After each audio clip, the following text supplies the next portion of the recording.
Okay, mga kababayan, wala nang pasakalye. Alam nyo na ba na si Speaker Martin Romualdez, ang pinsan buo ni Pangulong Marcos, ay nasa hot seat ngayon dahil sa motu proprio investigation ni Senador Rodante Marcoleta sa mga palpak na flood control projects. At sumali pa si Senador Jinggoy Estrada na talagang binibeltahan ang mga anomalya. Pero teka, bakit kailangan kabahan si Romualdez? Ano ang laman ng mga proyektong ito na nagkakahalaga ng bilyong-bilyong piso? Kamusta mga kapilipino sa Pilipinas at sa buong mundo? Mula Quezon City hanggang Dubai, mula Davao City hanggang Toronto. Ako si hashtag #WalkWithLaan at ito ang ating hard-hitting political commentary channel na laging nagbibigay ng katotohanan, may halong wit at satire. Ngayon, pag-usapan natin ang pinakabagong bomba sa Philippine politics, ang flood control scandal na inilantad ni na Senador Marcoleta at Estrada na talagang pinapahiya si Speaker Martin Romualdez. Our goal mga kababayan, 100,000 subscribers. Naka 17,000 na po tayo, mag-18,000 na. So konti na lang yan, no? Sana maabot po natin yan within the year. Okay? Para mas marami pang OFWs at kabataan ang maabot natin. So i-hit na ang subscribe button, i-like at i-share sa inyong mga pamilya at kaibigan dyan sa Riyadh, Singapore at Los Angeles. Ang video natin ngayon ay tungkol sa flood control projects na sinasabing puno ng anomalya mula sa sobrang mahal na budget hanggang sa mga proyektong figments at imagination lang daw, no? Ayon kay Pangulong Marcos mismo, pero bakit si Romualdez ang nasa hot seat? At bakit sina Marcoleta at Estrada ang nangunguna sa laban? Magbibigay kami ng balance analysis, puno ng katotohanan, may konting satire, at policy breakdowns para maunawaan ninyo ang buong istorya. Kaya mga kababayan, ihanda ang kape dahil ilang mga minuto tayong mag-aaral ng politika na may twist. Huwag kalimutan mag-comment ng inyong opinion at mag-super thanks para suportahan ang content natin. Lalo na kayong nasa Hong Kong, Sydney at New York. Okay, imaginein mo ito habang binabaha ang Metro Manila, Malabon at Davao City dahil sa mga bagyong Krising, Dante at Emong, may mga proyektong flood control na nagkakahalaga ng 132 billion pesos sa Bicol region daw, no? Pero parang multo, hindi mo makikita. Si Pangulong Marcos sa kanyang SONA noong July 28, 2025, mismo ang nagsabi, many flood control projects are substandard or mere figments of imagination. Ouch! Parang sinampal ang mga nasa likod ng proyektong ito. Pero sino ang may kagagawan? Ayon sa Philippine News Agency, si Speaker Martin Romualdez bilang House Speaker ay nangako ng transparency sa budget. Pero bakit parang business as usual pa rin ang korupsyon sa ilalim ng kanyang pamumuno? Kung ako si Romualdez magpapagawa ako ng life-size na dike sa harap ng batasan para protektahan ang reputasyon ko. Pero seryoso mga kababayan, ang flood control projects na ito ay parang mga pelikula ni Dolphy. Joke lang. Puro hype pero walang laman, no? Ang tanong, saan napupunta ang bilyong-bilyong budget? Sa bulsa ba ng For the Boys? O mga kontratista na kaalyado ng mga politikong malalapit kay Romualdez? Sip-sip ba ang budget? O talagang sinisip-sip ng ilang trapo? Kung gusto nyong malaman ang sagot, i-hit ang subscribe button at mag-comment. Saan napunta ang pera? Para sa mga nasa Cebu City, Jeddah at Vancouver. I-share ito sa inyong mga kaibigan para mas maraming makaalam. Okay, si Martin Romualdez ang pinsan ni Pangulong Marcos ay muling nahalal bilang House Speaker noong July 28, 2025 na may suporta ng 269 na kongresista. Pero teka, hindi lahat ay Team Romualdez. May 37 na kongresista ang umabstain.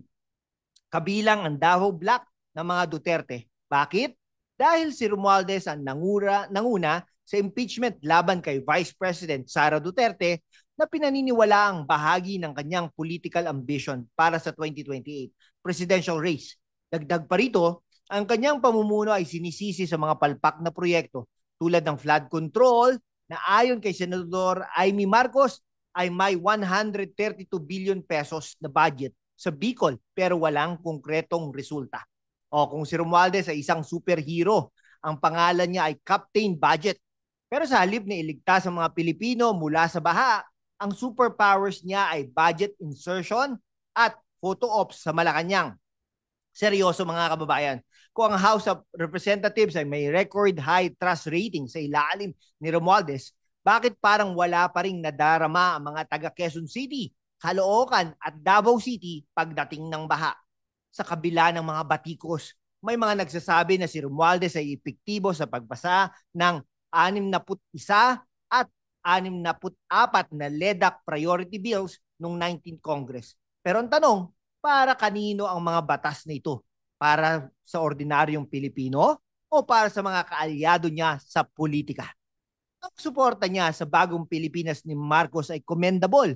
Pero kung ang mga proyektong tulad ng flood control ay palpak, paano natin masisigurong pro-people ang kanyang pamumuno? Kung sa tingin mo ay kailangang imbestigahan si Romualdez, mag-comment ng probe Romualdez hashtag, no, para sa mga nasa Abu Dhabi, London at Melbourne. I-super thanks mo na rin para suportahan ang ating channel hashtag Walk with Land. Ngayon, pag-usapan natin sina Senador Rodante Marcoleta at Jinggoy Estrada, ang dalawang crusaders laban sa korupsyon sa flood control projects.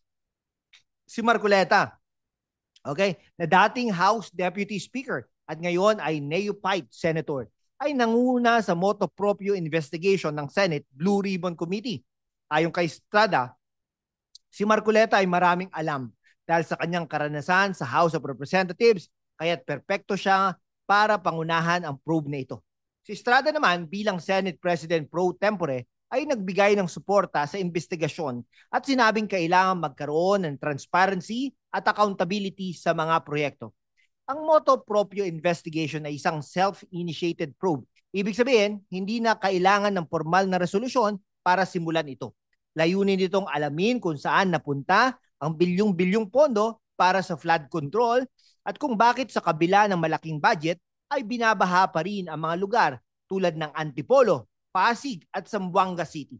Bukod dito, si Estrada ay nagtutulak din para sa Department of Disaster Resilience para mas magiging maayos ang disaster response sa bansa. Kung si Marcoleta at Estrada ang magpapakita ng transparency, parang sila ang Sherlock Holmes at Dr. Watson ng Senado. Pero teka, hindi ba si Estrada ay nahatulan dati ng plunder? At si Marcoleta na kilala sa pag-slash ng budget ng Commission on Human Rights noong 2017 ay may kontrobersiya rin sa likod ng kanyang pangalan. Kaya naman, habang hinihintay natin ang resulta ng kanilang probe, tanungin natin sino ang tunay na bayani at sino ang nagpapanggap lang. Kung suportado mo sina Marcoleta at Estrada, mag-comment ng hashtag GoSenators. Para sa mga nasa Doha, Kuala Lumpur at Auckland, i-share ang video na ito sa inyong mga kaibigan. Okay sa ibang bansa tulad ng Japan at Singapore, ang flood control systems ay world class. Sa Tokyo may underground reservoir na kayang mag-imbak ng milyong-milyong litro ng tubig baha. Sa Singapore, may smart drainage systems na may sensors para iwasan ang pagbaha. Pero sa Pilipinas, ang mga proyekto natin ay parang sand castles. Isang ulan lang, gumuho na. Ang tanong, bakit hindi natin gayahin ang mga bansang ito? O baka naman, masyado nang abala ang mga politikong tulad ni Romualdez sa political survival kaysa sa pagpapabuti ng infrastruktura. Ang motu proprio investigation ni Marcoleta at Estrada maaaring maglantad na mas maraming anomalya. Pero magkakaroon ba ito ng real impact? Kung si Romualdez ang target, magkakaroon kaya ng shake-up sa House of Representatives o ito ba ay isa na namang political drama para sa 2028 elections? Ang mahalaga, kailangang panagutin ang mga responsable mula sa Malacanang hanggang sa mga kontratista. Pero paano? Simple, transparency, accountability, at political will. Okay, kung gusto mong malaman ang susunod na kabanata, i-subscribe ang channel natin, hashtag #WalkWithLan, para sa mga nasa Milan, Brisbane, at San Francisco. Mag-super thanks na rin please para tuloy-tuloy ang ating hard-hitting content. Mga kababayan, ngayon ay nalaman natin kung gaano kalalim ang problema sa flood control projects sa Pilipinas. Si Speaker Martin Romualdez ay nasa ilalim ng microscope dahil sa mga palpak na proyekto, habang sina Senador Marcoleta at Estrada ay nangunguna sa motu proprio investigation para ilantad ang katotohanan.